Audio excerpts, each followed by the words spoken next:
Okay, guys, this is Moshe coming to you from Israel in the Galilee.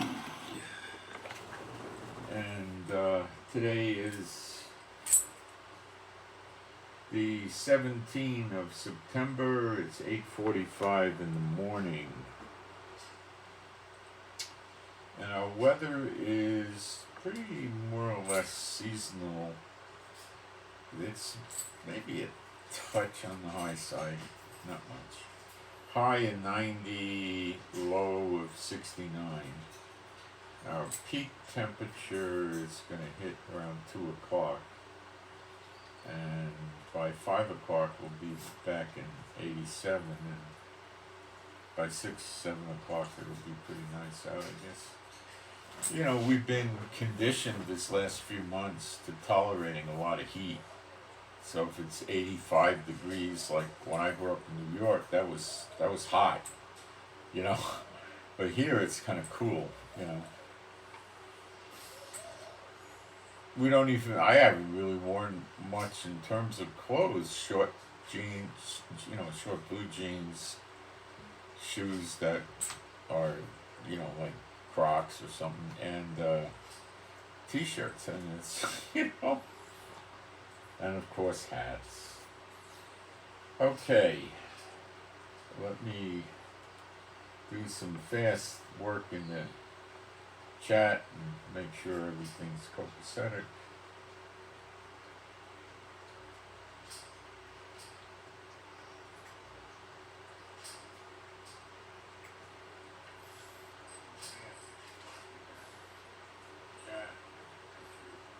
Yeah, let me check our volume here.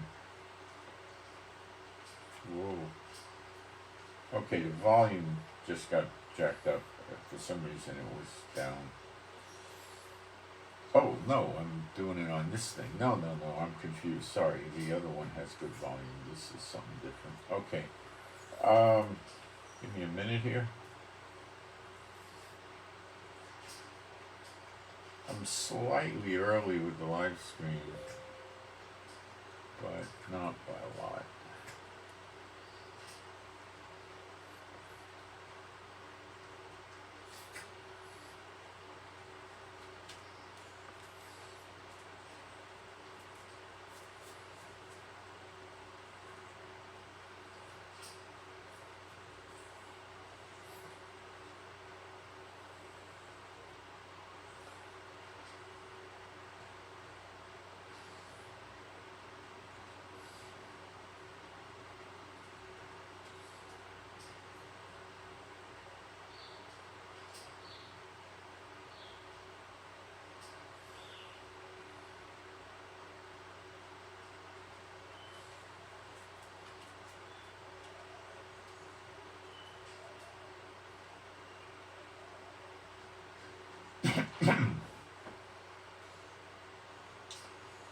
Okay, I think we're there.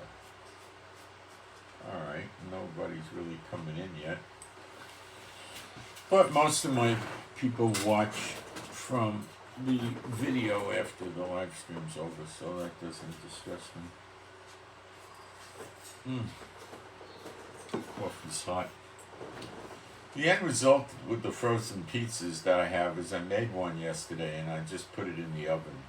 I put some sliced meat I had in a package on there to make it embellishment, you know.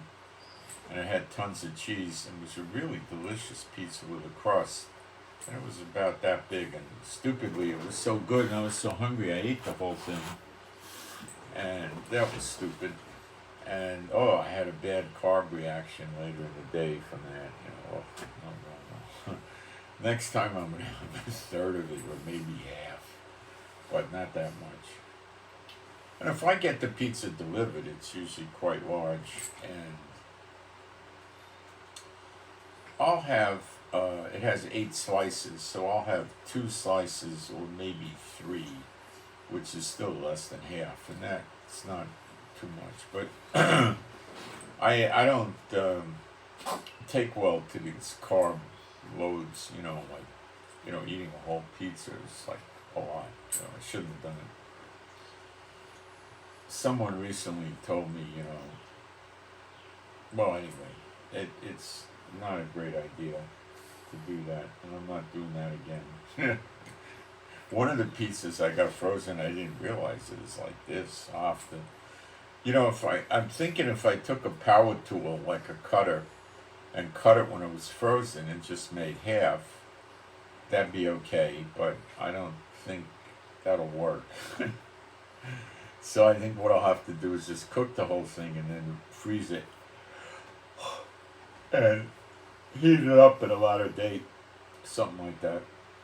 And we have a pizza baking stone that I use, but I got to. It takes a long time in the big oven. That's what I use, the big oven, and it takes 20 minutes anyway, maybe more. So I think next time what I'll do is preheat the oven and get smart. Still haven't done the frying pan one. I think it's easier to just put it in the oven. You don't have much cleanup, and then so that was the end of that. But I appreciate those of you that sent me information about doing that. Okay. We haven't covered the news in a while. Let's take a look at the end time signs, which are many. America says it does not encourage or enable Ukraine to use American weapons outside its borders.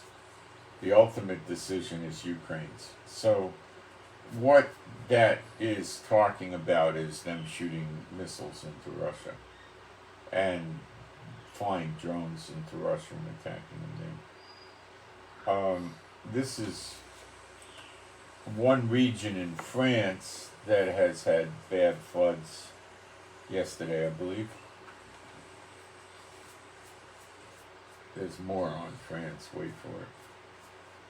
And now we got Cape Town, South Africa. This hasn't been there before recently. This is floods in Cape Town, South Africa, and they look quite serious, washing cars down the street and stuff.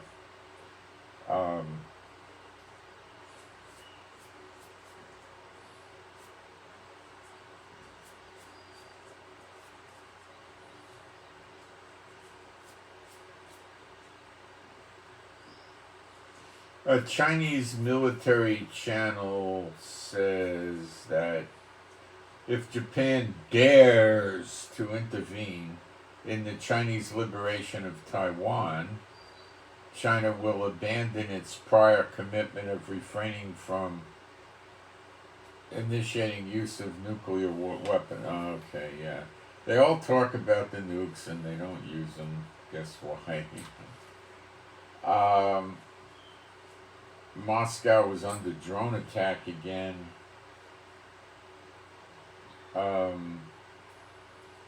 International airports were canceling flights. The Grand Bazaar of Istanbul is burning. Oh, you can see smoke there. Not a real dramatic video, I have to say. I don't know how bad the fire is yet.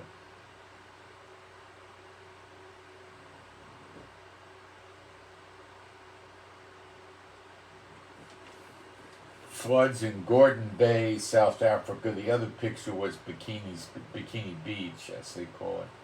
So South Africa got hit pretty good.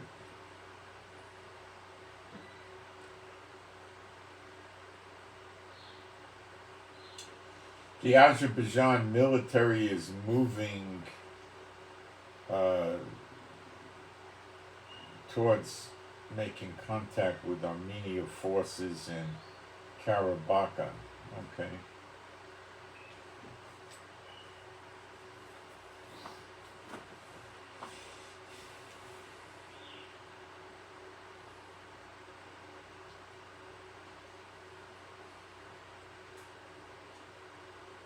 Russia's beefing up in the Black Sea, and they put 3 landing ships in there And it's defensive, I think, but I don't know for sure. It could be offensive. We don't know yet. Could go nowhere too. We don't know.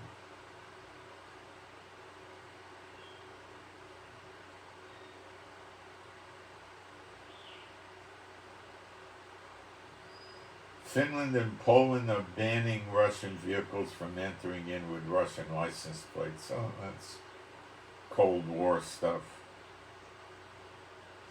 TikTok got a fine from the EU of $368 million for violating privacy laws, I think, regarding children.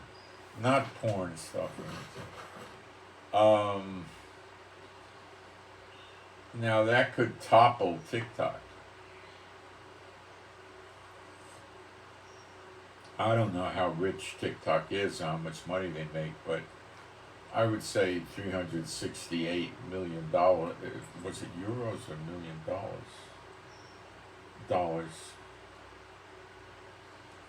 Is a tremendous amount of money for them. And I don't know what they're going to do. The judgment could probably, well, it's not a judgment, it's a fine.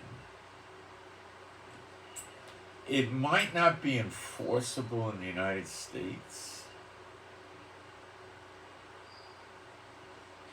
For it to be enforceable in the United States, and I think TikTok's based in the United States, let's look. TikTok might not be based in the United States or the EU.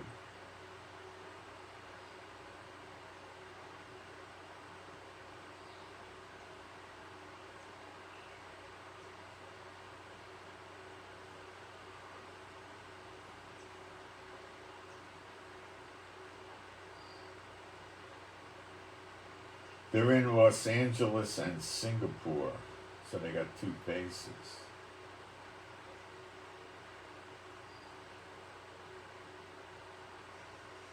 Well, see, if EU fined TikTok based on some EU law that the United States has no such law, then I don't think TikTok can enforce the judgment in the United States. It's not a judgment, a fine. I'm just guessing at this. I don't. Maybe America allows the enforcement of fines from the EU on some treaty they might have. I don't know. But if it's enforceable, it could be the end of TikTok. I mean, think about it, you know.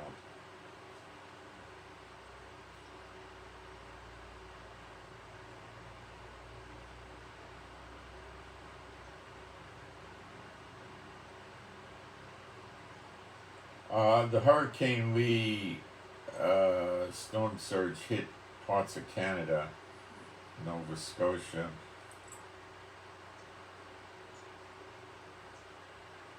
I got a video, I'm waiting for it to load and see what it looks like here.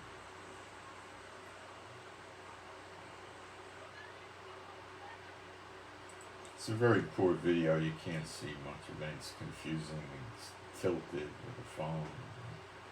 You don't know what you're looking at.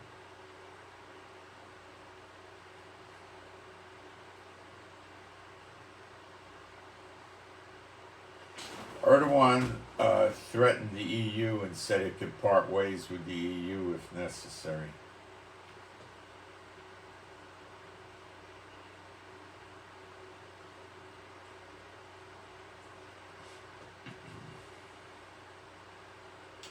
The German foreign minister did a public address directing it towards the leader of China and said that he was a dictator and said that they're going to support Ukraine to stop Russia, and that's the long and the short and the tall.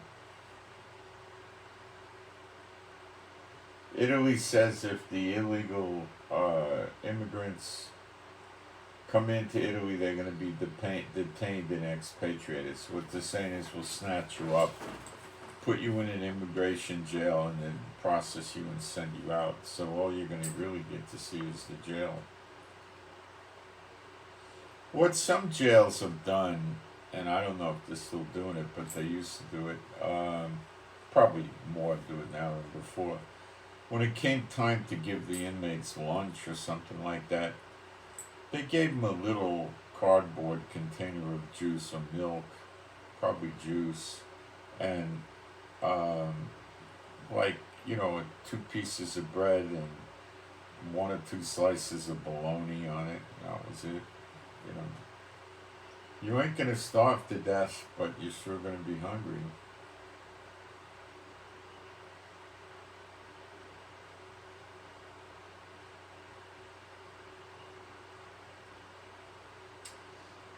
The leaders of Mali and Burkina Faso signed with Niger some sort of an alliance contract to form a collective defense. It's these 3 states, they call themselves Sahel, S-A-H-E-L. This is more or less to stop other countries from invading Niger. Macron still hasn't done anything. I don't know if he ever will.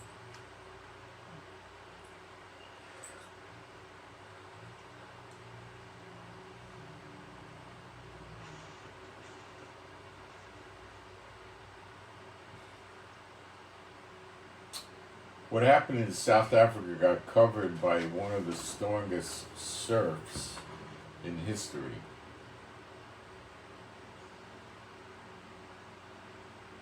France in Saint Martin de Landre has amazing flooding. Look at those cars washing away. I mean, it's not the Noah flood, but I mean, come on, it's a flood there, you know? Oh la vache. Oh, les voitures, oh non.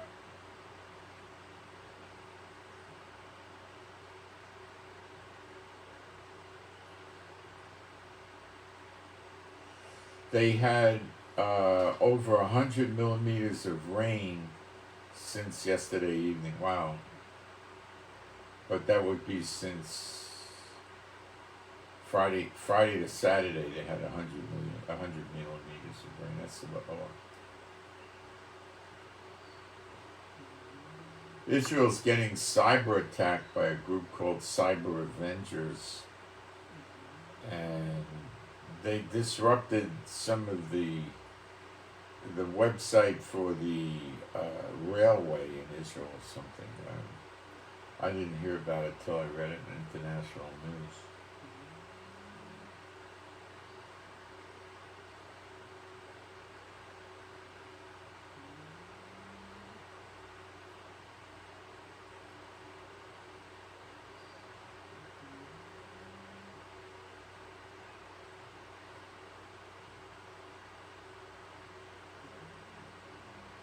It's another region where the rainfall in France hit 500 millimeters.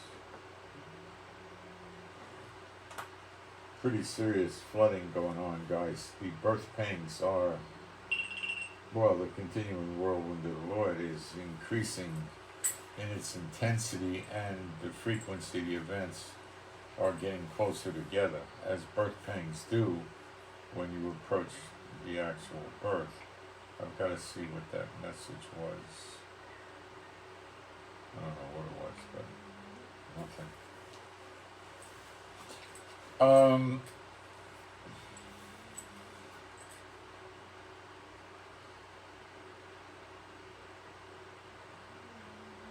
Poland's going to build a wall on the border with Kaliningrad and Russia. Okay, I think we covered that.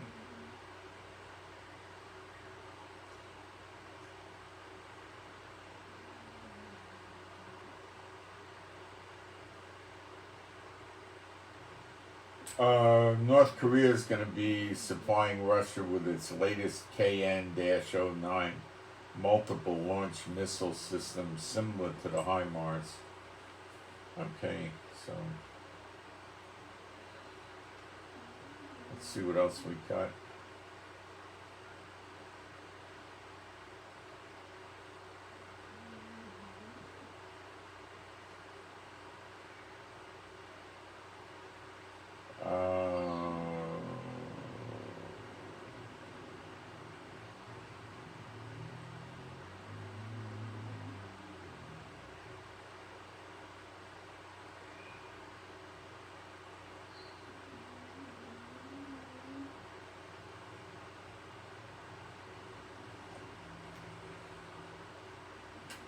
Let's see what's cooking in Israel.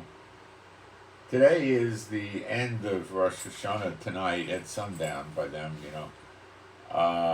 So far nothing has happened.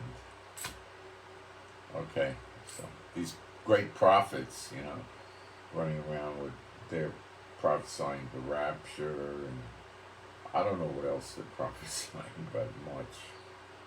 It's rampant all over social media.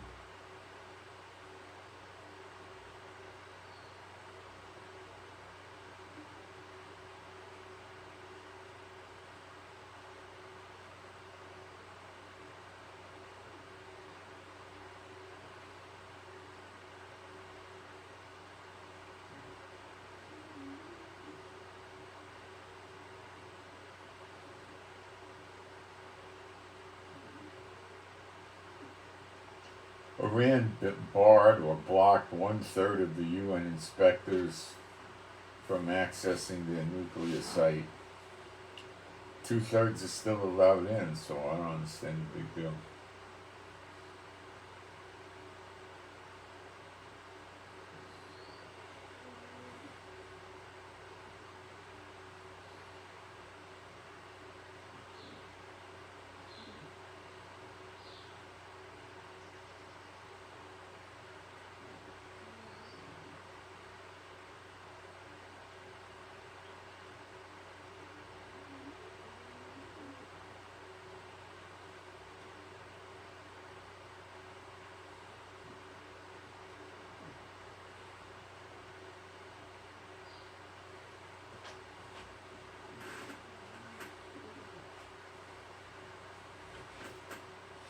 What they do in Rosh Hashanah in Israel is they take apples and put honey on it and eat it because it's sweet, you know how sweet it is or something like that.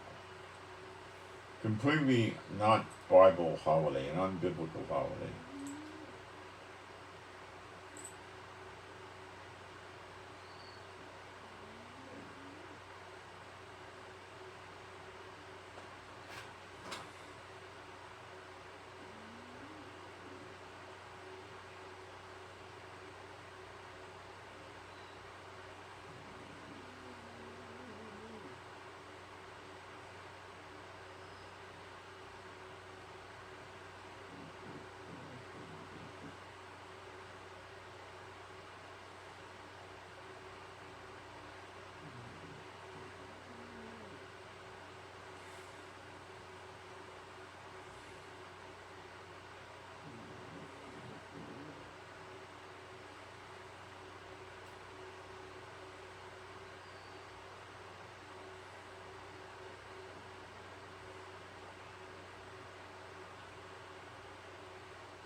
Well, I don't see a whole lot of other news happening. Let me see if anything's cooking in the chat. If you guys have any questions you want to ask, I don't have, the Lord didn't give me any specific agenda today, the first time in a long time. I don't understand it yet. If you have some specific question you want to ask me, put it up in the chat, you know. Or you could email it to me if you want. My email address is in the chat, and then you're more anonymous.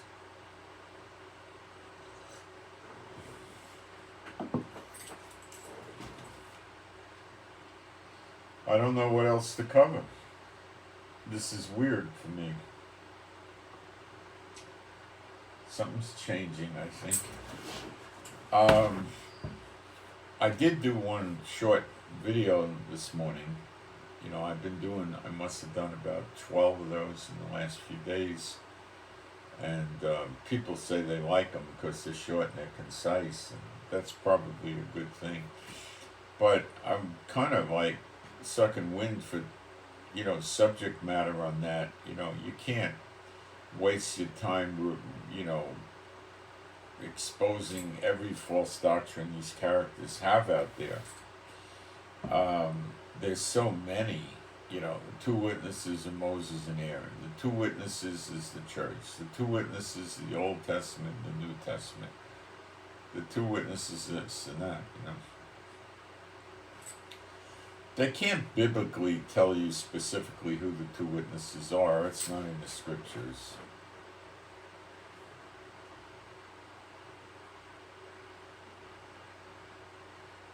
They're in Israel. They're not working together yet. That will happen.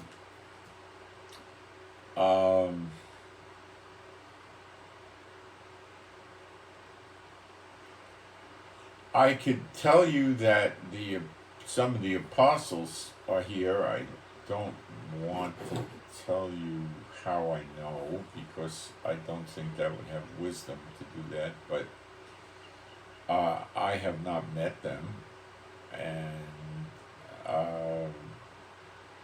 we just gotta wait. Some of them are still alive. There'd be some standing here today that shall not taste of death until they see the kingdom of God. Kingdom of heaven usually means the third heaven, where Jehovah is. Kingdom of God usually references things on earth, like New Jerusalem. So I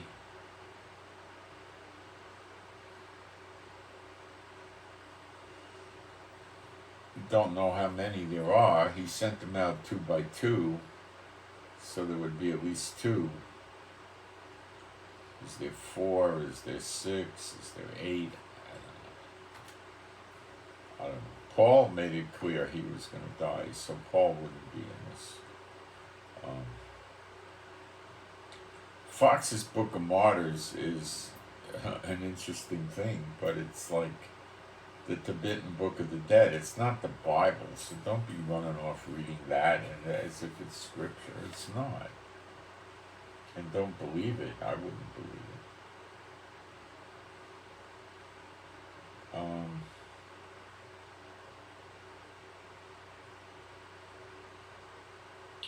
I'm not getting any questions. Okay, so we got the fires, we got earthquakes of a greater magnitude than we're used to, and floods, tremendously greater magnitude, and storms.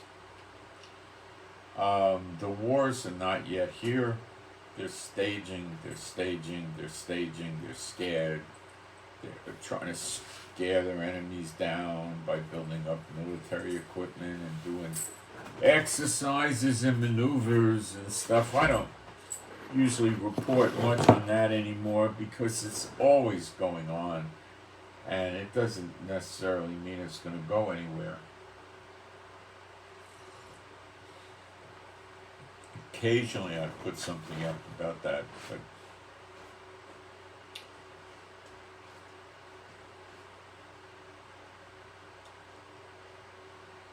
NATO on the one hand says we've got a force of 300,000 soldiers at the ready to go if needed.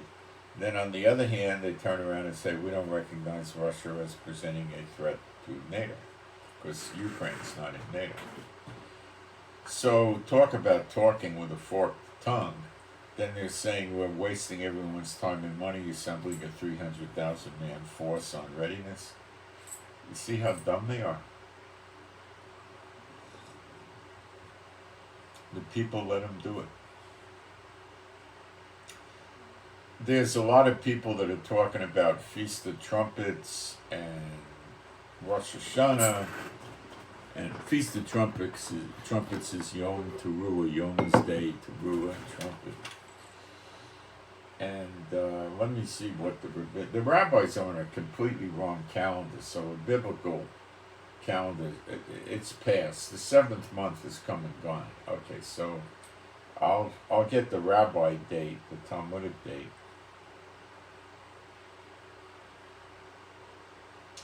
Just go to Google and you punch in Yom Teruah 2023.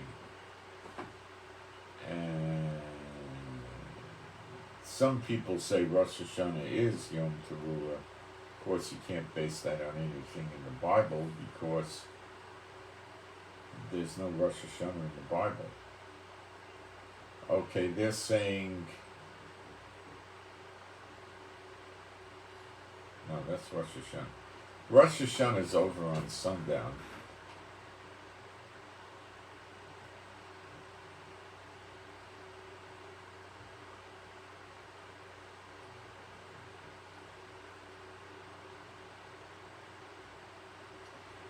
Yom Teruah, they blow the trumpets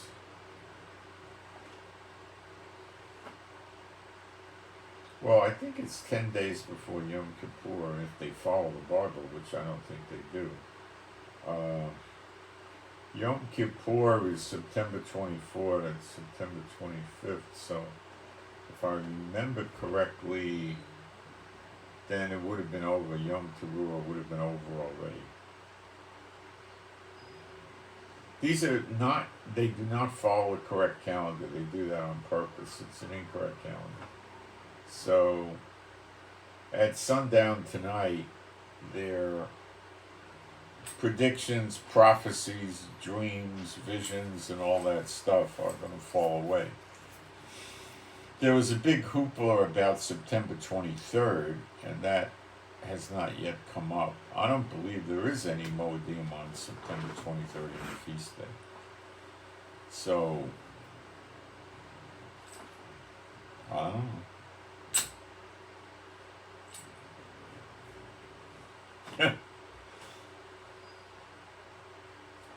But I'll tell you the truth.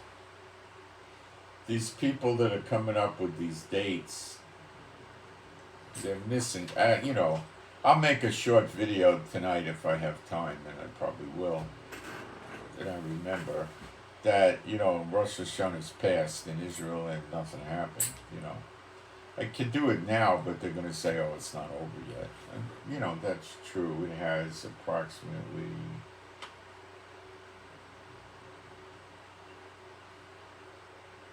6.5, 7 hours left to go. I don't expect anything.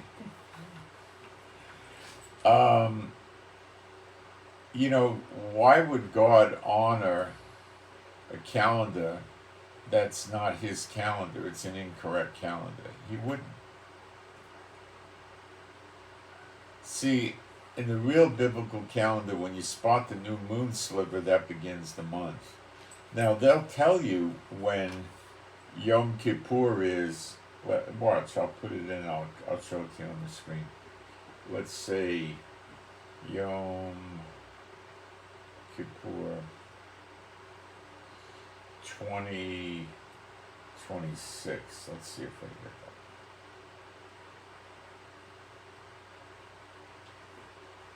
that. They say it comes up September 20th, 2026. You can see it here at the top. You can Google it yourself. This is biblically impossible to do. They're doing a farmer's almanac with the Moedim, and you can't. When you spot the new moon, they would light fires to let everybody around Israel know. So fire would be in one place on top of a mountain or a hill. Then the rabbis, the Levites on another mountain would spot it, and they'd light their fire, and like the dominoes falling, all of Israel would know the new moon was spotted, and it became a feast day. So, guys, it was a big deal, and these rabbis are doing it completely wrong. So the 7th month is over. They're usually at least 30 days ahead. I've seen them, I think 60 days ahead. Behind the calendar. So they're all messed up. Behind the biblical calendar. They're all messed up, okay? And the year they say we're in is messed up. Everything with them, it's just messed up. So why would God honor their false calendar? Why would he honor Pope Gregory's calendar, which didn't exist when the Old Testament was written? It didn't exist when the New Testament was written. It's got 5 extra days each year, you know. Now, if you put in 4th of July 2026, I'm pretty sure you're going to get a good hit on that, because that's the way the United States works with, you know, their own calendar, which is Pope Gregory's Gregorian calendar, by the way. That's how they roll. So, you know, this thing with September 23rd and Yom Teruah and Rosh Hashanah was just through social media like crazy.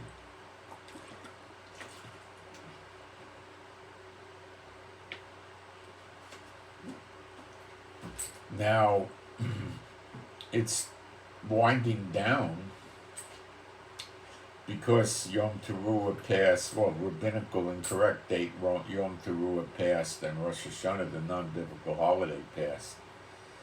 But they still got this September 23rd. Are these people going to continue to listen to the ones that gave them false predictions? You bet they will.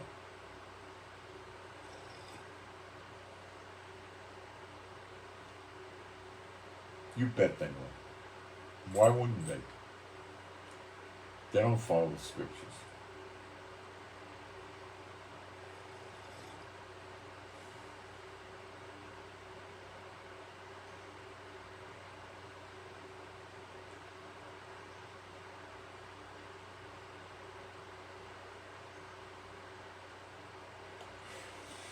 When the 2 witnesses start working openly with power and, you know, signs and wonders and everything, what do you think the church is going to say about them? They are the 2 witnesses. Listen to them. They're God's anointed sons, as per Zechariah 4:14. Listen to them. Are they going to say that? I doubt it. Because that's going to undermine the whole church and it'll fall apart. They can't give any credibility to the 2 witnesses. So what are they going to label them as? Well, there's a high probability the beast and the false prophet, but that messes up them, because they're teaching, you know, deliver from the wrath to come means you're going to be raptured before the tribulation with the beast and the false prophet. So if they say, lo, yo, ho, look here, the 2 witnesses, they're the beast and the false prophet, well, then their doctrines fall apart. Then they have to correct and say, well, it looks like the pre-trib is wrong, although they haven't started the tribulation yet, so we may get raptured any minute now. It's so nonsensical. So they could try to side with the 2 witnesses, but the 2 witnesses will be very harsh in dealing with them. So one way or the other, the churches are going to fall apart. Okay? They're not going to survive the 2 witnesses. They're going to be gone. Oh, they might have 1/10 of their followers, or even 1/3 or something like that, still hanging around with them. But, you know, all the 2 witnesses are advocating the law. We know that's done away with. No, it hasn't. They're advocating a temple, but we don't need a temple. But yet the 2 witnesses are talking about Yeshua the Messiah. So they're going to have a lot of trouble.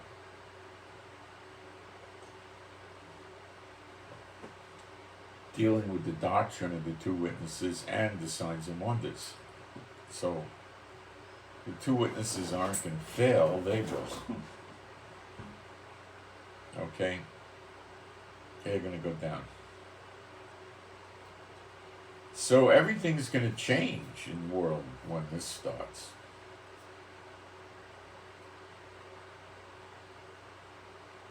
Big time.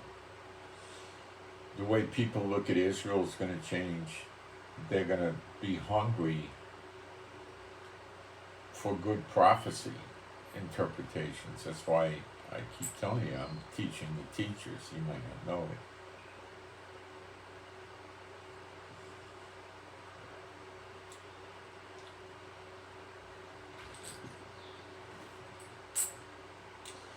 It's nice to have somebody to get you started, you know, show you what's wrong, what's right about these things. And debunking the false teachings of the churches is a good step, because remember how it happened with you. You had to unlearn to learn. And that's how you teach them. And you got to try to get on their wavelengths. How advanced are they? You know, like you read about the two witnesses in Revelation 11, but since they're in Zechariah 4, and Revelation 11 identifies them as those two in Zechariah 4, you think that, you know, you'd be prepared to understand it, but people don't know from Zechariah 4. Not all, most don't. Not all, no, not all. The church people read it, and they get led astray by it, because the false teachers teach on Zechariah 4. They'll say that two witnesses of the Old and the New Testament, the two witnesses are sons of God, that's us, that's the believers, that's Israel and the church. You know, they sit there and creatively lay in bed at night trying to come up with crazy doctrines that deceive and fool people.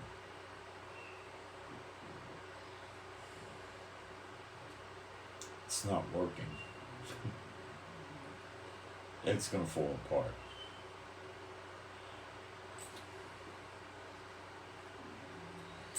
There would be a hindrance to the two witnesses, and they burn their enemies up, not necessarily enemies shooting at them or throwing spears at them. You know, the church would be their enemy.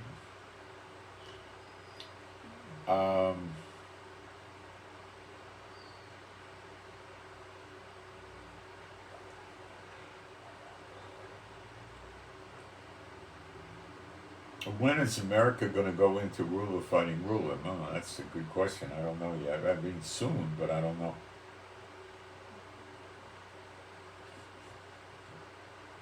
What event will do it? I don't know.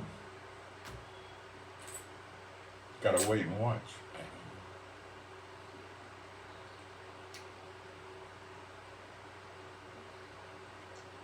Sooner or later, China's going to start the war, or the United States will, and NATO and Russia will start the war, or the United States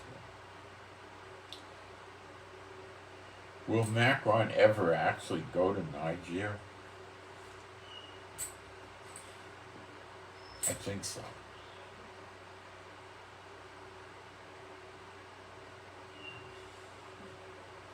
The military might get rid of him. He's so weak. He's so cowardly, they might get rid of him.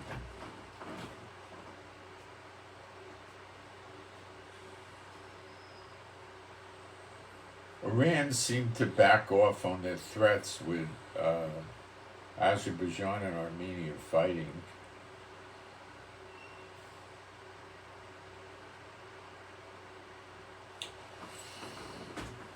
I think they're going to stay out of it. I think Azerbaijan and Armenia are going to have some sort of skirmishes. It looks that way.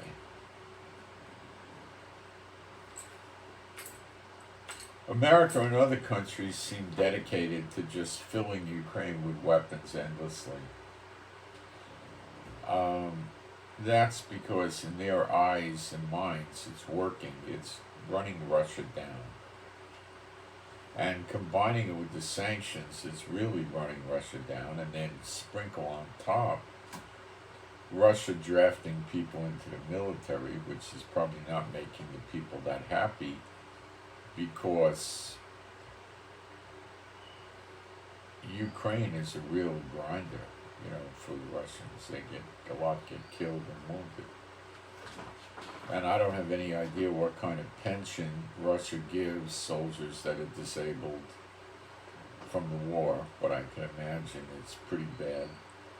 And I don't know what kind of medical treatment they get if they get wounded or injured in the combat. I don't know what they do. I imagine they got to do something, but it may not be that good. You know, they may give them a, you know, if they lose a leg, give them a, you know, a Long John Silver wooden peg leg and, you know, a small pension and kick them out.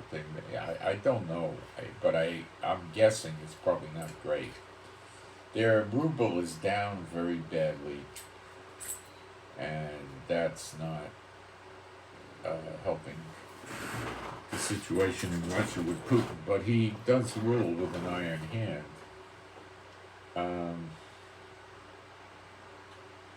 So he might.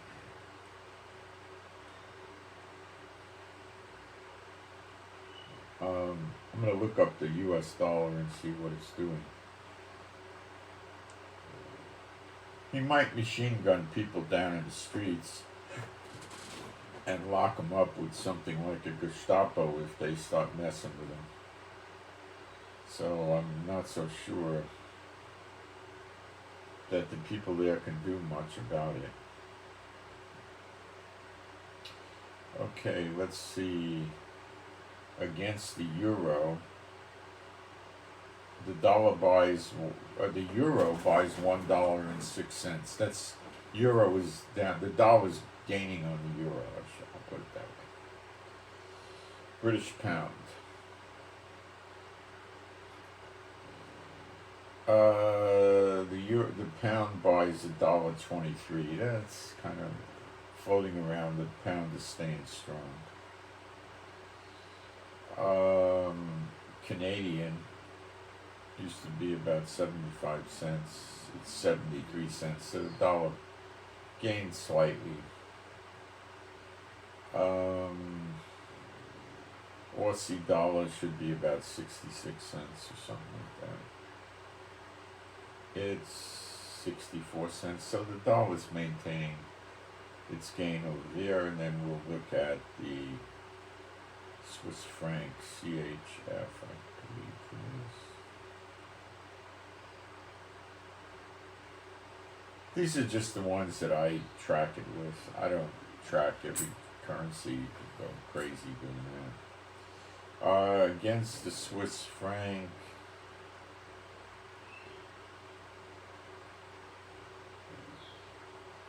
Swiss franc's $1.11. I think the dollar strengthened a little bit against the Swiss franc. So the dollar is not in this decline everybody was screaming about with BRICS. I told you, it's what's going to knock the dollar out is things like massive volcanoes in America that go off and destroy areas for 300-400 miles from the volcano base. Hurricanes that are at least a 5 coming in and hitting big cities, all in very close proximity. You know, massive earthquakes in big cities. You know, like 8.5, 9. You know, stuff like that, right? And war, where mainland America is getting attacked. Short of these kind of events, and a lot of them, the dollar ain't going nowhere. Okay? And the stock markets will keep running. Let's look at spot gold and silver. We haven't done that in a while. Spot gold. Now, if America starts getting missile attacked from boats in the ocean in major cities, you'll see the dollar start to drop and gold will start to soar. And I don't think they'll be able to contain the price of gold. In other words, they won't be able to stop it from rising. I gotta look for, here it is. Kitco is pretty good.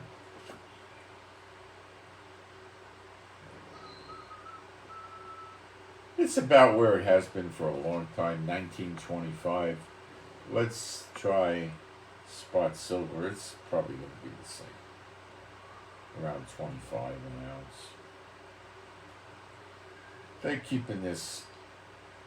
They're trying very hard to keep it under 2,000. Because once it breaks 2,000, then it starts really rising, and they get scared that it'll break 2,500, and then it'll break 3,000 and so forth. So they're keeping it under 2,000. They're fighting hard for that.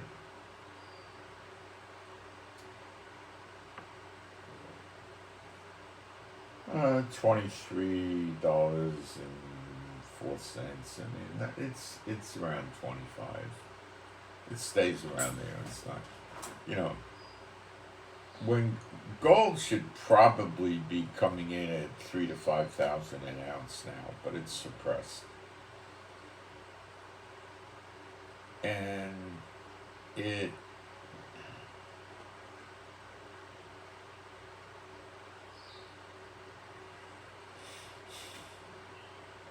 When wars start happening, I mean, not just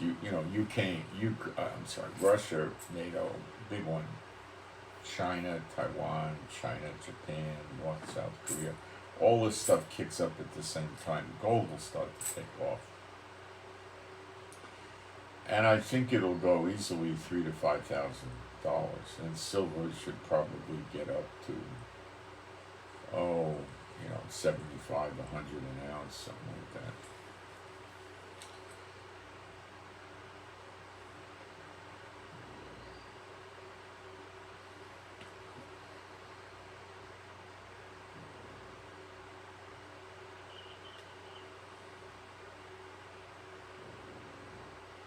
Silver could go more. Silver can go on just on the psychological. It can go to, 200-300 an ounce. And gold at $5,000 an ounce would not shock me when the stuff starts happening.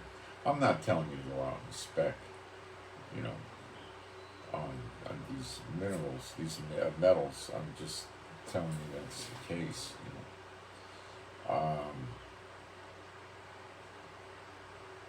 Diamonds, emeralds, sapphires are not such a great investment.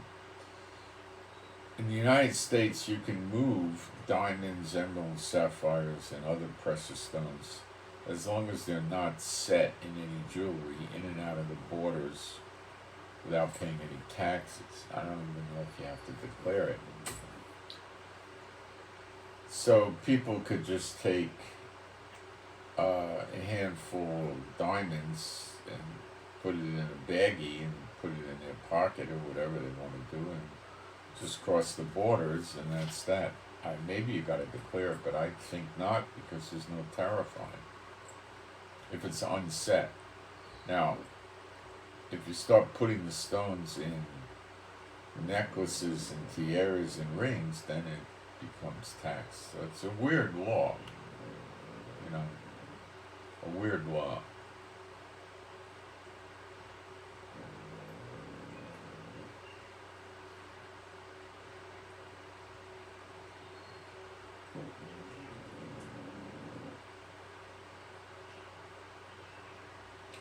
A standard Rolex President has about I guess now they're a little bigger, they might have up to 5 ounces of gold. So, if you're at, $3,000 an ounce, the gold itself, just melting the watch down, would be $15,000. Now, there's watches that are made out of gold that have, up to 8 ounces. So that'd be $24,000 in gold without the watch itself. Now, there's characters that wear these chains that have a kilo of gold. Plus, they stud them with diamonds, but a kilo of gold. It's 2.2 pounds, so roughly that's 32.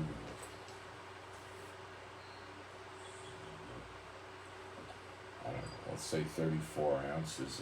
I'm probably off, say 35 ounces.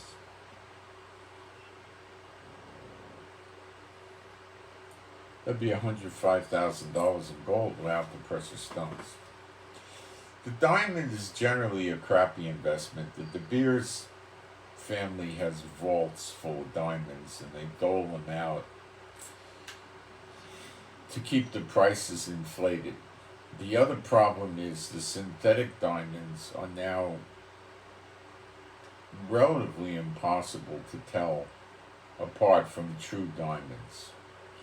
They get a lot of money for these, or they try to, like, half the price of a real diamond or something like that, where it really should be a tenth. So in other words, you should, or even you should be able to buy a 2-carat flawless diamond, without the setting, if it's this artificial one, for maybe $200, $300, $400, like moissanite started out being very expensive. Moissanite comes out like a perfect flawless diamond, but the weight of the diamond and the way it comes out on the hardness scale is different than the diamond. It's slightly less hard and it weighs different, so they could determine it's a moissanite. They came out in the 90s or late 80s, and they were expensive, but the price went down by about 75% at least. They sell them on eBay all they want. To the naked eye, you cannot tell the difference between that and a regular diamond. You cannot tell the difference, except it appears flawless. Now, if you meet somebody in the Golden Corral and they show you the diamond and it's 2 carats flawless, they're going to look at you and say, well, what are you doing in Golden Corral? If you met them in some gourmet restaurant where it's, $200-$300 a person to eat there, you're going to believe it. If you met them on a Carnival or Royal Caribbean cruise, you probably wouldn't believe it. But if you met them at the yacht harbor and they had their own 250-foot yacht, you'd believe it. You see what I'm saying? So it's the stone and also the story. Now the new diamonds that you can't detect what they say they're doing is they're putting inside with a laser or on the stone a very microscopic image designating this as an artificial diamond, probably with a serial number. And you should be able to read that with a 10-power loupe, or maybe you got to put it in a microscope, I don't know. But it's microscopic size, it's very small. And that stops the fraud. However, how do we know that these companies that make this, or the company that makes it, doesn't knock off a bunch of stones and does not put the laser etching in it and sells them around the world, undermining the De Beers family? How do we know that? We don't. Colored diamonds. Diamonds become greatly valuable if they have colors, like, red or yellow or big ones. They have different colors. They can put the color in a real diamond, not a lab-grown diamond, a real diamond. They can put color in it artificially, and that does not enhance the value. But how are you going to detect that at a cocktail party at the White House? You're not. So some Weisenheimer could build themselves a pendant with an 8-carat diamond in it for a woman, right? That looks like it's a red diamond, which would be unbelievably expensive. A 2-carat diamond that's red, that's natural, it's going to be $1 million. Something like 4 carats. Well, I don't even think they have red diamonds floating around much bigger than 2 carats. I don't think they have 3 or 4 carats. But they had a 4 carat, it'd probably be, $6-10 million stone, So there's, all of this stuff going on, with diamonds. So I don't think they're a good investment. The Bible doesn't talk that favorably about diamonds. Emeralds and rubies, emeralds are green, rubies are red, are also synthetically made in a lab for many years, and they can make them with what's called inclusions in them. In other words, they're flawed, but a very hard. You could buy one that has a lot of flaws in it, like a cheap one, and if some jeweler looked at it, he would probably think, and he looked at it in your ring, he'd probably think it was real because it's got a lot of inclusions in it. And if you had just a few inclusions in it, he may still think it's real. But if you had one that was perfect, and it was, not a quarter of a carat, it was 2 carats or 5 carats, he'd probably be suspicious of it being, a flaw. Now, it depends who you are.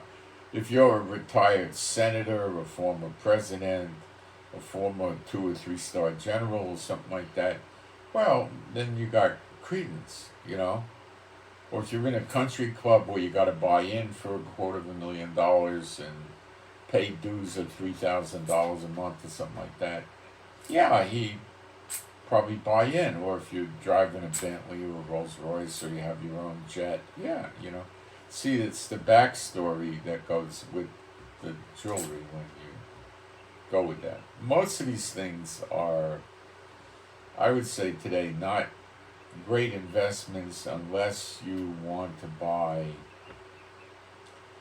the most rare stone, whatever kind of stone you're going after. Those things tend to hold up, but when society breaks down, forget about it. It's just going to be a ruby or an emerald, I think. People buy artwork. Well, as long as society is running around, artwork is a protection against inflation. And it goes up in value, and they tend to buy the very hard to get, very rare art pieces, and they make fortunes on them. They buy it for $6 million, and then sometimes 4 or 5 years later they sell it for $25 million.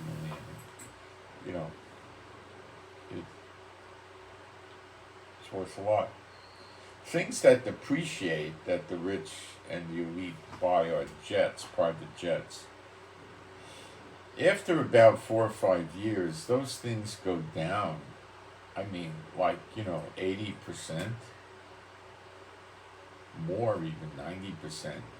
So you could buy a jet that used to cost $6 or $8 million for maybe $1 million, or $500,000 even more. The maintenance is probably going to run you about what you paid for the jet every year, Then you got to have a crew, or you got to go to school and learn how to fly a thing yourself. Most people are going to just get a crew, and you got to pay their salaries, and that's not cheap. I'm sure there's places you could call and, rent a pilot and to fly your own plane, but I don't think most people do that because they don't know who the heck they're getting. So they got to salary the pilot, and they got to give some notice to the pilot that they're going to need him. I don't think they could call him on Wednesday at 1 o'clock in the afternoon and say, you got to take off at 5 o'clock. It may not work that way, or it might. It depends how they set it up with the guy. Some of these wealthy people have 3 jets. The way they do that is they buy a small jet, like a little 6-seater or something like that, for short hops, usually around 1,000 miles or less, right? It doesn't burn the fuel, and it's cheaper and easier to operate, and it's short hops. You don't need a big jet. They're going to be where they are within 2 hours or so or less.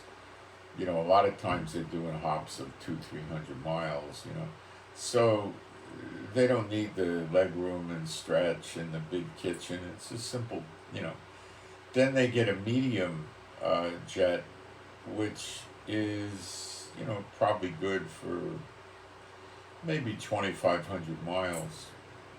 So you can go buzz around the United States pretty good on this thing, and they'll have a nice kitchen, TVs. It'll probably seat 12 or more people, maybe 15, something like that. Probably around a dozen people. It'll have a sofa. It's probably not going to have a bed. And it'll have a nice lavatory and, refrigerator, kitchen, stereo, TV, internet,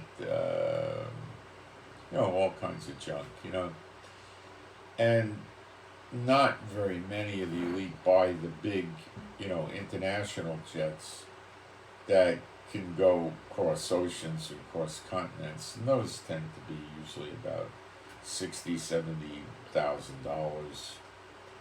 And they'll hold 18 or even more, 20, 24 people. And there's a big jets. Those will have a conference room, those will have a bed, those will have a shower and a bathroom, maybe 2 bathrooms even. Those will have a nice kitchen, a bar, stewardesses, probably 2, all kinds of stuff, for long-range trips where you're crossing oceans. Those are very expensive to run. And so these guys have an arsenal of jets, but mostly they run them through their corporations, but they predominantly use them for their own needs. A lot of people used to buy the, I think, Cessna or King Air. They still buy it. It's a plane that has, I think, 6 foot or 6'2" of headroom.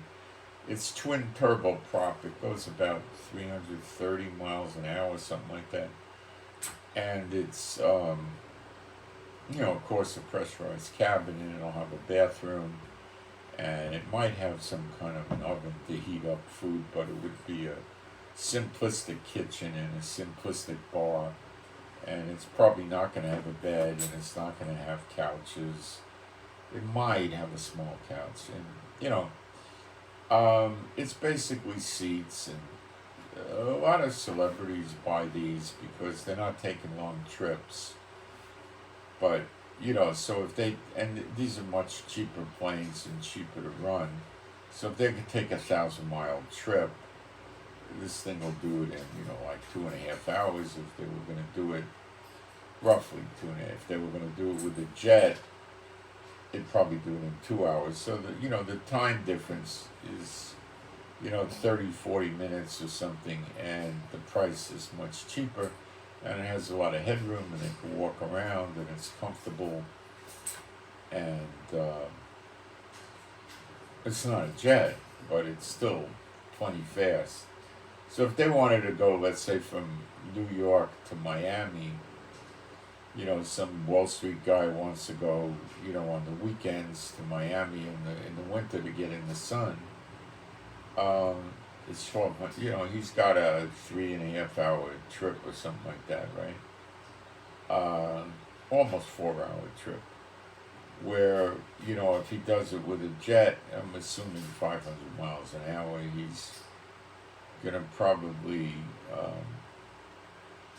2.5 hours, let's say. So there's a significant time difference, but the expenses are huge with the jet. And the King Air is a nice plane. You can walk around in there, it's comfortable. You can make yourself drinks. They'll have a bar. You'll have some way to heat up food. That only takes a little space. They get these special ovens. They're not microwave ovens. They put them in there. So before they take off their services, and they got menus, and they sit there and say, I want lobster bisque, I want prime rib, I want a T-bone, I want, mushroom omelet for breakfast, or whatever the guy wants. And, some of these meals are $150, $200.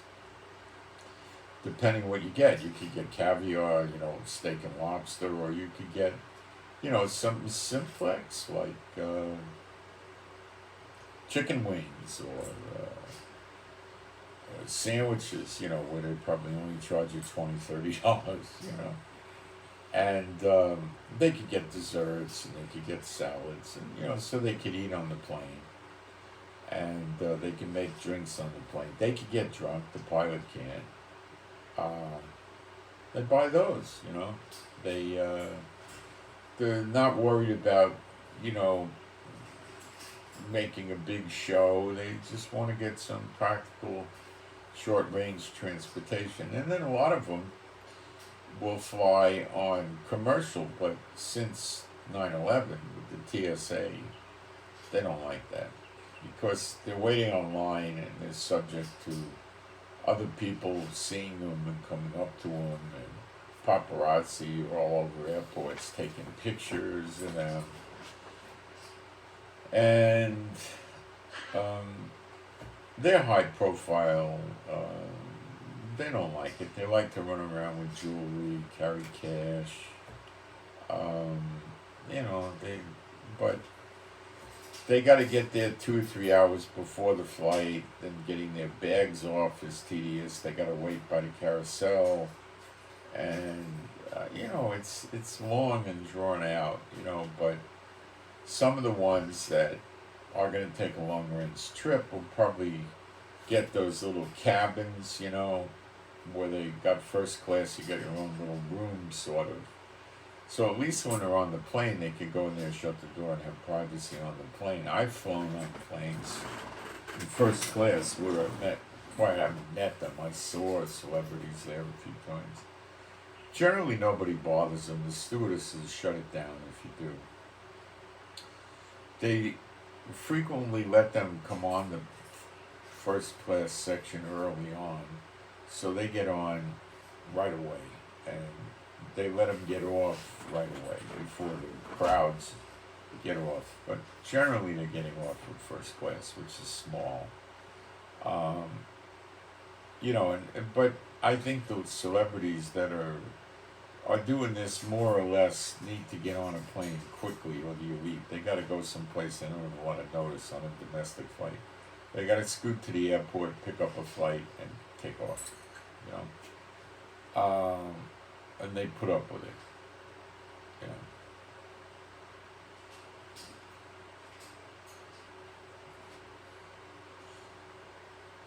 The other thing they do is they rent jets, where some of these services you can get a jet with a crew on a few hours' notice, and that's not that ghastly expensive. So they call up and they say, I want to go I'm in New York, and I need to go to Fort Lauderdale, or I need to go to Atlanta. What's as soon as you could get me, and then they put it together, and they usually go to the Westchester Airport, and it take them a few hours, and they get there, the plane's ready, the crew's there, they get on the plane, and that's not that expensive. So a lot of them do that, but then they got to put up with the regulations of that service. They don't know who their pilot is going to be. It just depends who they are. When they take vacations, they don't usually go on cruises. I have seen celebrities on cruises, but it's pretty rare. I saw Jack Black once, and he was in a big suite on Royal Caribbean, I think it was, and he had 2 gophers with him that were not in the suite. They were in cabins nearby. And he had his wife with him. And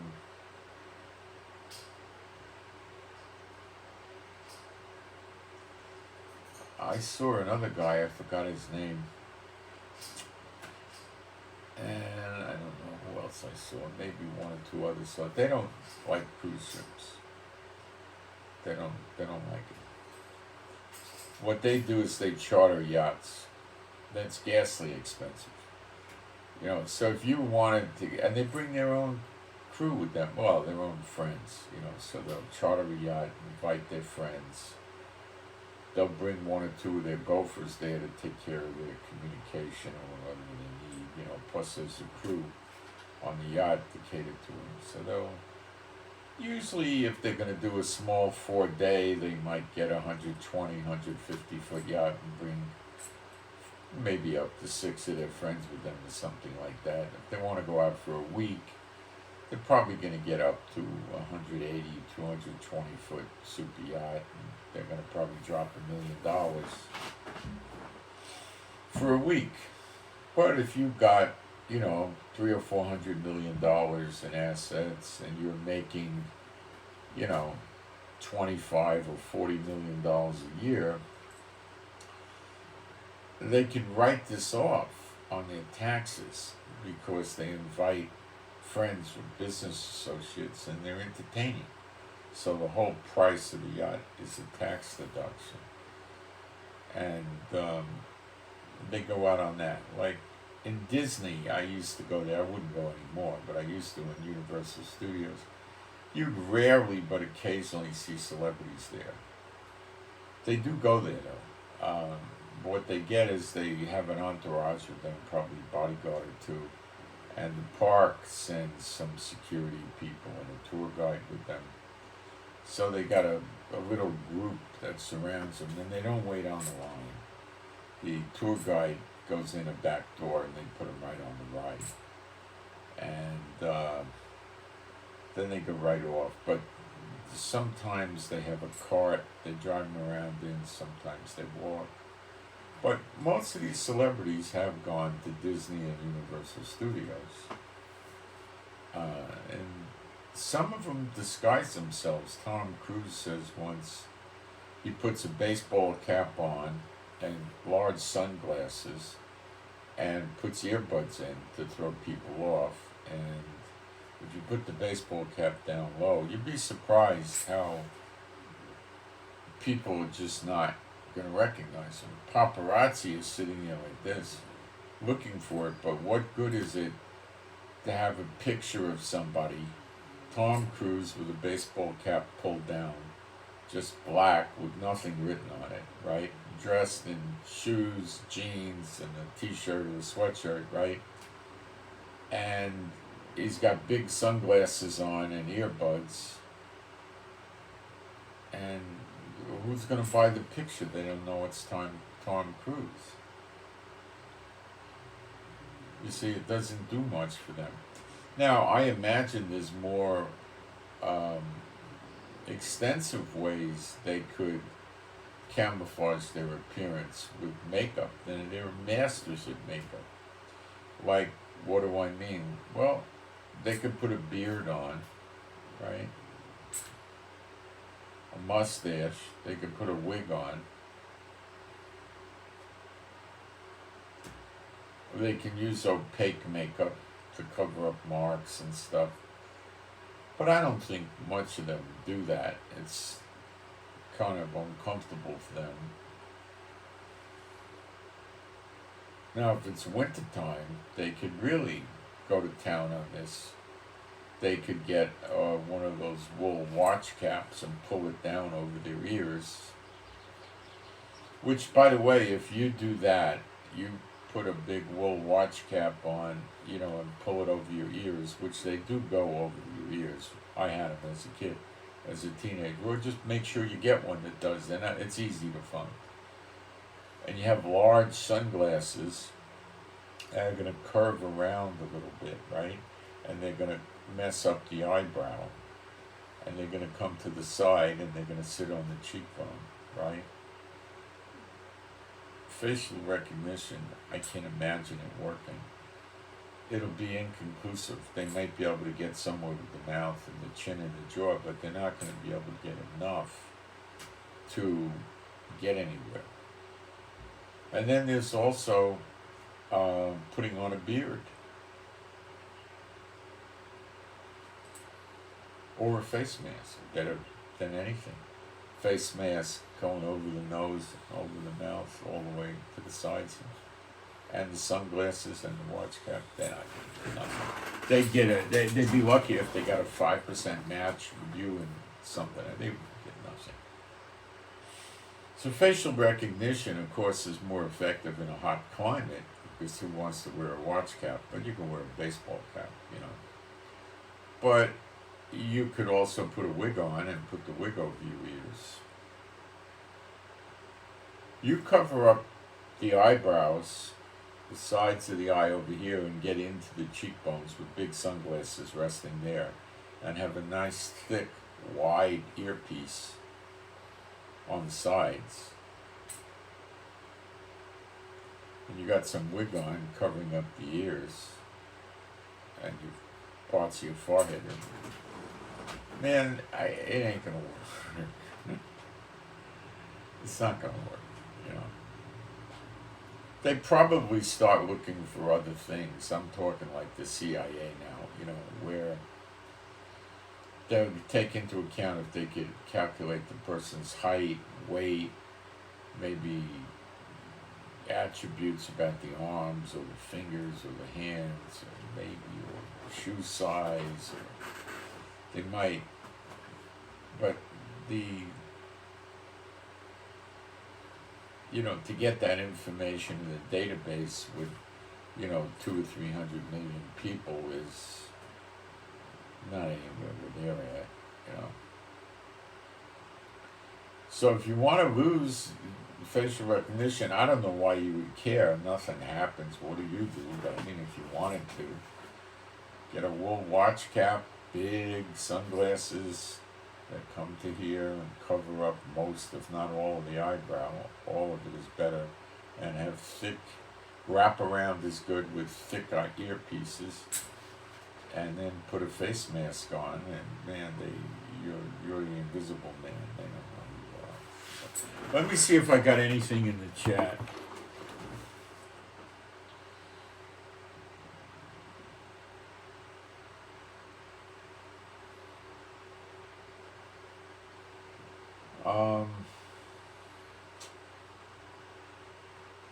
We have a toss request for RS, Romeo, Sierra, and KD, Kilo, Delta.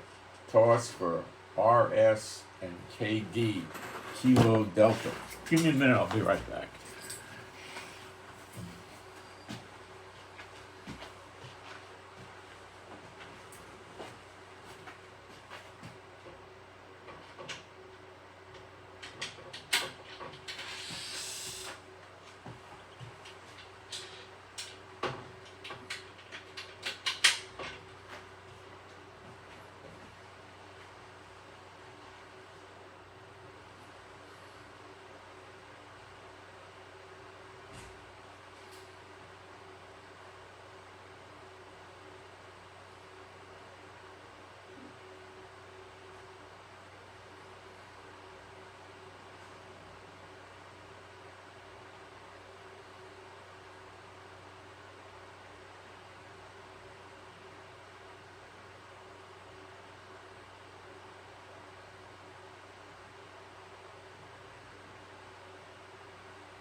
Okay,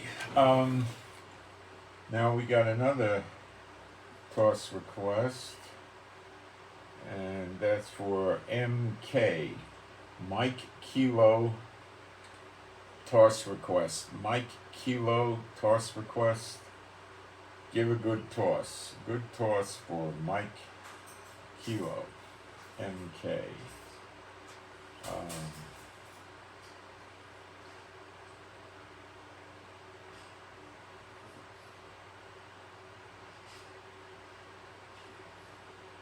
Give me a second.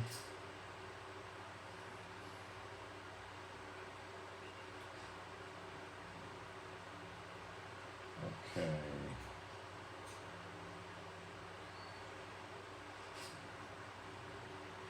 Alright. Don't have any prayer requests or any further toss requests. Let's see. Somebody wrote something, let me read it.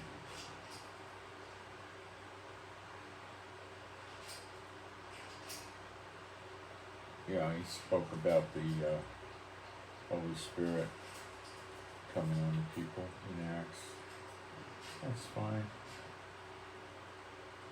Let's see. You got anything else? The Israel news is, because it's the last day of Rosh Hashanah, I don't think many of the news stations in Israel are updating, or maybe a little, I don't know. The Palestinian terrorists are calling for a new intifada. What else is new?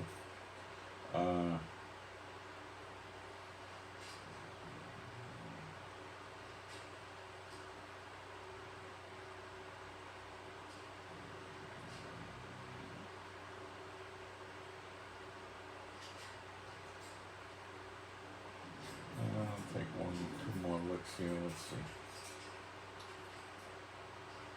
So when there's holidays, it's very difficult to get any news in Israel.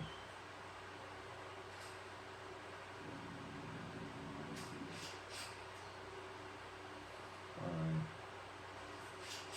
This isn't good. No, they're not. Most of them are not updating. Let me try this.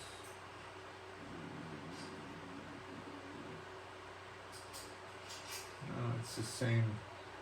I think they updated a little bit last night or yesterday, and it's staying pretty much the same. It's not going anywhere.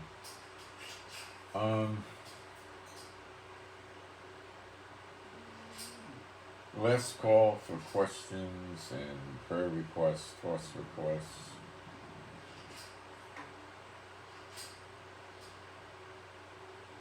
Okay, so I'm Moshe, my wife's, I don't know why I didn't get anything from the Lord today. I think things are changing, I'm pretty sure they are. Okay, so I'm Moshe, my wife's Rivka. Please pray for us, for our peace, safety, protection, joy, for healing. We've still got things wrong with us. And for our finances, and for our animals and pets that are all rescues, that they be happy, healthy, and whole. They don't fight with each other, climb the fence, go under the fence, or fight with the wrong people or animals. And pray for better videos, pray for the peace of Jerusalem, and thank you for those giving offerings. And it won't be long now. You'll see the two witnesses very shortly, openly, and you'll see a lot of stuff. It's just going to keep increasing and enhancing in all things, including the wars and the destruction by the fires and the earthquakes, the waves, the water and the snow and the ice and all that, and the hail. All things work to good for those who love the Lord. So remember that. And I send my shalom to all those who love Yeshua HaMashiach, and I'm out. Thanks.